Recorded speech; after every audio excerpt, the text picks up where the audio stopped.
The crisp autumn air of October 1993 in the quiet, tree-lined streets of Twin Oaks, Pennsylvania, held a deceptive tranquility.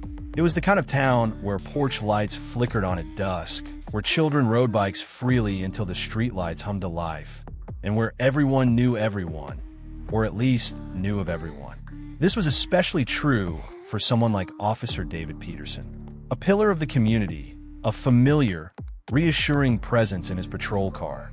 David was as much a part of Twin Oaks as the sturdy oak trees that gave the town its name. But on the night of October 27th, 1993, that reassuring presence simply vanished. Vanished without a trace, leaving behind only an unsettling chill that crept far deeper than the encroaching winter. Imagine, for a moment, the world of 1993. Before the internet became a household name, before cell phones were ubiquitous. Information traveled differently, slower, imbued with a certain weight that modern instantaneity has perhaps diminished. News spread through whispers over fences, urgent phone calls on landlines, and the hushed anxieties shared at the local diner. This was a world where a person could truly disappear, swallowed by the vastness of the unknown, leaving loved ones to navigate a terrifying void without the constant digital breadcrumbs we now take for granted. David Peterson wasn't just a uniform. He was a man, a son, a husband, a friend. He was 32 years old, with a neatly trimmed mustache that framed a perpetually kind smile and eyes that held a steady, dependable gaze.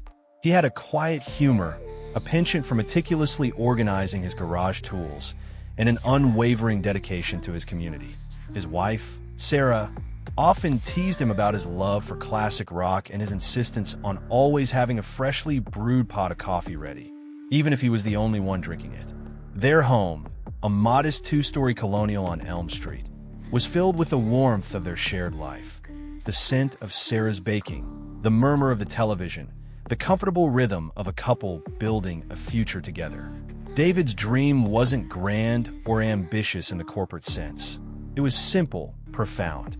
He wanted to raise a family in Twin Oaks, to continue serving the town he loved, to watch the seasons change from his porch swing, knowing he'd done his part. But on that Wednesday night, the familiar rhythm of their lives was shattered. David had finished his shift at 11 p.m., signing out as usual from the Twin Oaks Police Department. His patrol car, Unit 214, was parked securely in the station lot. He was expected home, as always, by 11:15 p.m. Sarah, a creature of habit herself, had left the porch light on and the back door unlocked.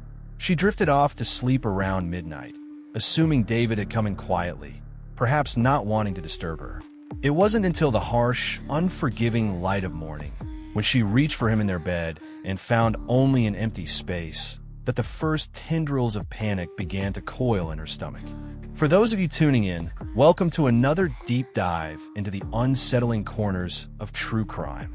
If you're as captivated by these mysteries as I am, do me a favor. Hit that subscribe button, ring the notification bell, and leave a comment below with your initial thoughts. Your engagement helps this channel grow, and it keeps these stories alive, ensuring that even decades later, the vanished are not forgotten. The initial hours of David's disappearance were a blur of growing dread. Sarah, after checking every room, every closet, and calling every friend and family member she could think of, dialed the police station. Her voice, usually calm and composed, was trembling. "David didn't come home," she told the dispatcher, a knot tightening in her chest with each spoken word. "He never just doesn't come home."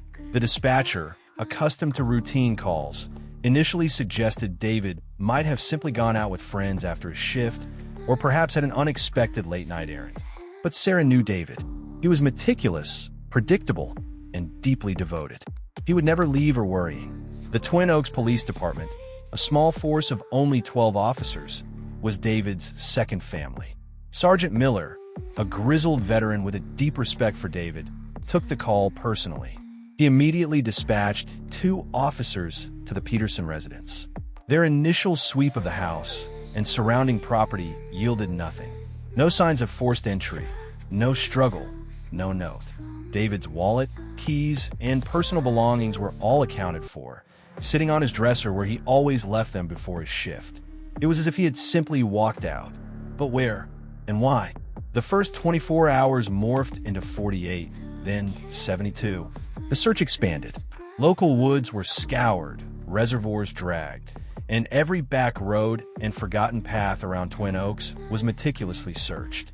Flyers, hastily printed with David's smiling face, began to paper lampposts, storefront windows, and community bulletin boards. His height, weight, last seen clothing, a blue button-down shirt, jeans, and his favorite leather jacket became an urgent mantra for volunteers. The local media, initially treating it as a curious local interest story, soon elevated it to a full-blown crisis. A police officer vanished into thin air. The irony was not lost on anyone. The very people sworn to protect the community were now desperately searching for one of their own. The atmosphere in Twin Oaks shifted. The once tranquil streets now buzzed with an undercurrent of unease. Neighbors who usually waved cheerfully now exchanged worried glances. Children were told to play closer to home, and doors that were once left unlocked were now double-bolted. The fear was palpable. If a police officer could disappear without a trace, who was truly safe? The search efforts were monumental for a town of its size. Hundreds of volunteers, from high school students to retirees, joined the police and state troopers. They fanned out across the county, their calls of David echoing through the autumn woods, only to be met by the rustle of leaves and the mournful cry of distant birds. Sarah, gaunt with worry, walked amongst them, her eyes scanning every shadow, every ditch, clinging to the desperate hope that she would see his familiar figure emerge from the trees. David's parents, Edna and Robert, arrived from out of state, their faces etched with unspeakable grief, joining Sarah in the agonizing vigil. They held nightly prayer services at the local church, candles flickering, illuminating faces stained with tears and fear. The community rallied, bringing food, offering comfort, and sharing their own theories, each one a desperate attempt to make sense of the senseless. As days turned into weeks, and weeks into a relentless month, the initial flurry of activity began to wane, replaced by a grim determination and a growing frustration. The police, despite their best efforts, had no leads. No witnesses saw David after he left the station. No suspicious vehicles were reported. It was as if he had stepped into a temporal void. The official investigation, initially robust, began to sputter. The local department was small, their resources limited. The state police, while offering assistance, also faced a wall of silence. This is where the whispers began. In a small town, silence is quickly filled by speculation. Rumors, like wildfire, spread through Twin Oaks. Was David having an affair? Had he run off with another woman? The idea was quickly dismissed by anyone who knew David and Sarah's devoted relationship, but desperate minds grasped at desperate explanations. Some suggested he had simply grown tired of his life, his small-town existence, and had started anew somewhere else. This, too, felt profoundly out of character. David loved Twin Oaks. He loved his life. Then came the darker theories. Had he stumbled upon something during his patrols, something illegal, something dangerous that someone wanted to keep hidden? Was it connected to a recent string of petty burglaries that had plagued the edges of town, or something far more sinister? The idea of foul play began to take root, chilling everyone to the bone. People spoke of disgruntled individuals David might have arrested, old grudges resurfacing. Even the supernatural found its way into the narrative. A local psychic, a woman known for her eccentricities, claimed to have visions of David trapped, somewhere dark, somewhere cold, near water. Sarah, desperate for any shred of hope, even consulted her, though the cryptic messages offered little concrete help.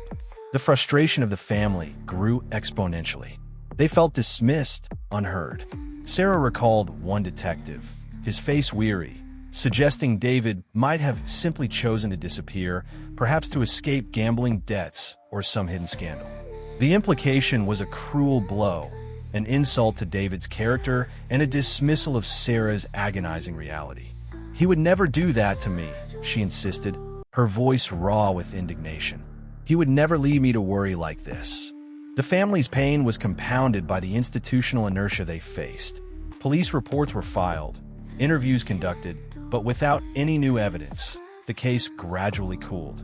What was once a high-priority search slowly, agonizingly, receded into the backlogged files of unsolved mysteries. Sarah and David's parents became their own detectives, poring over maps, retracing David's likely route home, interviewing anyone and everyone who might have seen him. Their dedication was unwavering, but their resources were paltry compared to the wall of official silence they encountered. Weeks bled into months, autumn leaves giving way to winter snow, then the green shoots of spring. A year passed. 2 years. The Peterson case, once a rallying cry for Twin Oaks, became a somber reminder of a community's unresolved grief. The yellowing flyers became faded memories, the daily search parties a distant echo. Sarah, though outwardly resilient, carried an invisible burden, a constant ache of uncertainty. She refused to move, refused to change anything in their home, keeping David's side of the closet full, his tools in the garage precisely where he left them. It was her desperate act of defiance against the void, a way of maintaining the hope that he would simply walk back through the door. Then, 5 years after David's disappearance, in the spring of 1998, a shocking discovery sent tremors through Twin Oaks once again. A construction crew, excavating for a new housing development on the far outskirts of town, in an area that was mostly undeveloped woodland in 1993, unearthed something disturbing. Buried just 3 feet beneath the surface, nestled beneath the roots of an old oak tree, they found a rusted metal strongbox. It was corroded and mud-caked, but undeniably man-made. The police were called, and the site was immediately cordoned off. The air thrummed with a nervous energy. Could this be it? Could this be a clue after all these years?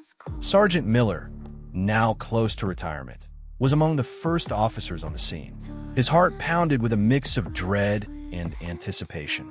He remembered David, remembered the fruitless search, the heartbreak of the Peterson family. As the strongbox was carefully pried open by a forensic team, a hush fell over the small group gathered. Inside, nestled amongst preserved layers of plastic sheeting, was not what anyone expected. It wasn't human remains, nor a weapon. It was a letter folded precisely, the paper yellowed with age, but otherwise remarkably preserved. The envelope bore no stamp, no address, just the name Sarah scrawled across the front in a familiar hand. David's hand. The discovery ignited a firestorm of renewed interest. The cold case was abruptly hot again. Sarah was called to the station, her hands trembling as she was shown the letter. Seeing David's handwriting after 5 years was like a physical blow. It was both a comfort and a terrifying jolt back to the nightmare. With the permission of the authorities and surrounded by her family, Sarah carefully opened the letter. The words, written with a frantic urgency, seemed to leap off the page, shattering the fragile piece she had painstakingly constructed. The letter was short, only a few paragraphs, but its contents were terrifying. David wrote that he had stumbled upon something big, something corrupt within the Twin Oaks Police Department itself. He detailed seeing suspicious activity late at night, what he believed to be drug deals orchestrated and protected by high-ranking officers.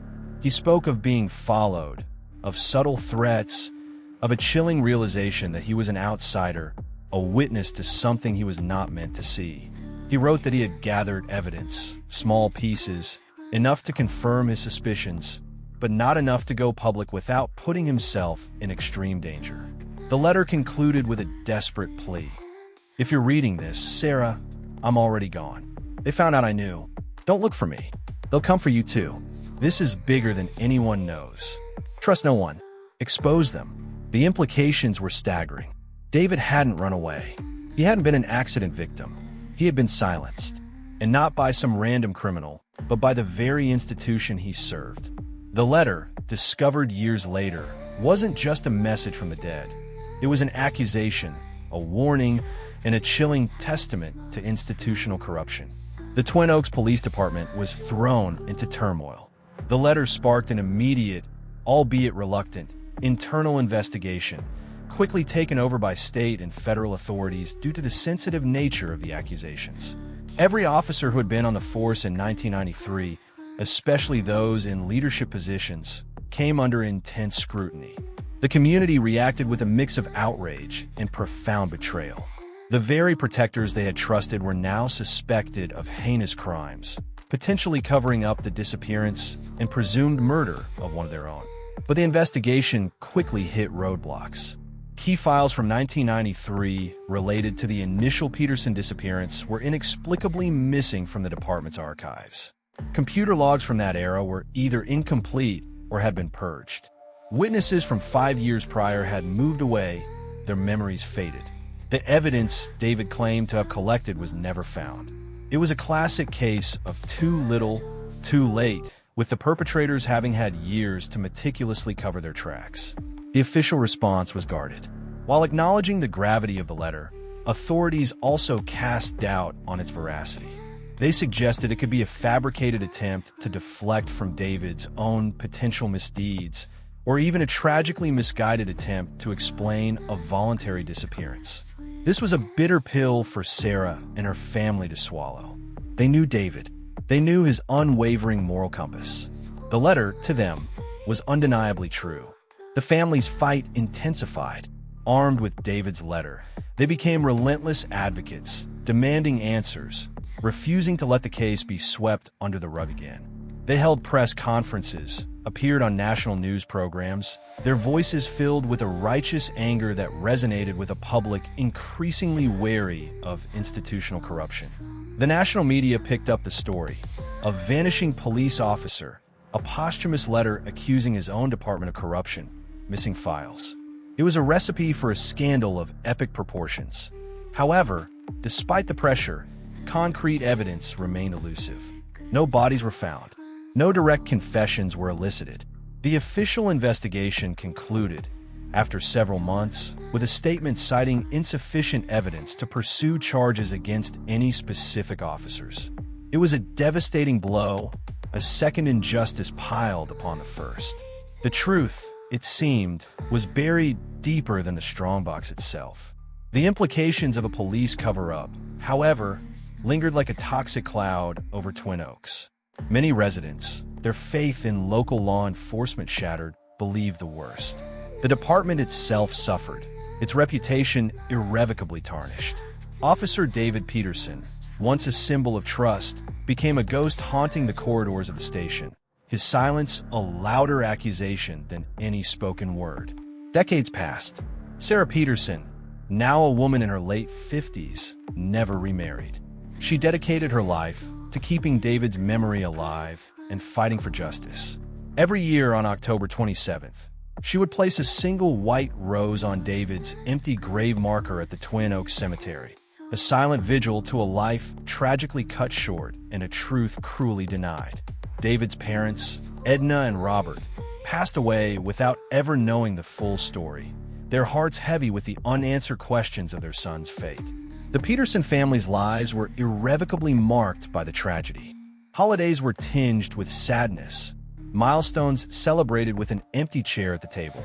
The emotional cost was immeasurable, a lifetime of grief, doubt, and the gnawing frustration of unresolved injustice. Sarah kept the letter, now encased in a protective frame, in a prominent place in her home, a constant reminder of David's final, desperate message. It was her torch, illuminating the darkness, even when others chose to look away. In the end, David Peterson's disappearance remains an official cold case. The strongbox and the letter were the only tangible evidence, a cryptic whisper from beyond the grave. No one was ever charged in connection with his vanishing. The corruption he alluded to was never definitively exposed, at least not in a court of law. The individuals who might have been involved retired, faded into the anonymity of time, their secrets, perhaps, buried with them. But the story of Officer David Peterson is not just a tale of a vanished man. It's a haunting reflection on the fragility of truth, the insidious nature of power, and the devastating impact of institutional failure. It serves as a stark reminder that sometimes the greatest monsters are not lurking in the shadows, but wearing a badge hidden in plain sight. We are left with David's final, desperate words echoing in the silence. Trust no one. Expose them. A chilling testament to a truth that may forever remain just out of reach. A truth that continues to haunt the quiet, tree-lined streets of Twin Oaks, Pennsylvania, a town forever marked by the disappearance of one of its own.